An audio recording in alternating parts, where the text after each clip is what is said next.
So what do you want from God? It's not a bad question. Jesus himself even asked someone once, "What do you want me to do for you?" And I think he still asks us that today. He wants to show up and answer our needs and even our wants.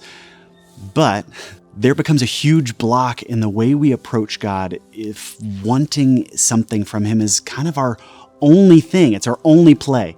If our quiet time is just a laundry list of our needs and wishes. Because God's not a genie or a slot machine, right? He's a father who's shaping us. He's a king who's leading us. He's a healer and provider who's caring for us. And he's a creator who's designed us to become more like him. So a lot of the times I notice if I'm asking for stuff and just kind of hitting walls, something I forget the most important thing I could ever want is just to look more like him.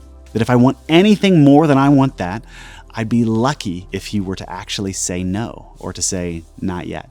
There's a verse that says, "He opposes the proud and gives grace to the humble." Now, I used to lead worship at Crossroads, and we had this song that gave us more complaints and more questions and more emails than any other song we ever did. It was a song called "Whatever Pleases You," and the line that bothered people was this.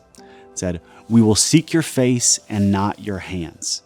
People just couldn't hang with this. And the way we would explain it is, well, it's like if my kids only ever asked for my wallet, not just to be with me. Similarly, God wants to provide for you. He wants to meet your needs and your wants, but there's this tendency in modern Western Christianity that's to want God's blessing more than we want his presence. Now, if I'm God, it's just good to have a heart check. Am I being humble with him? Do I want him more than what I want him to do for me? Do I crave God's presence or just his blessing? Take a minute to ask God for more of himself. Even if that's not real for you yet, ask God to change your heart to want him more than anything else. And God has all kinds of good things in store for you and for me. He really, really does. He's not stingy with those things, but he also wants to train us to just want to be with him.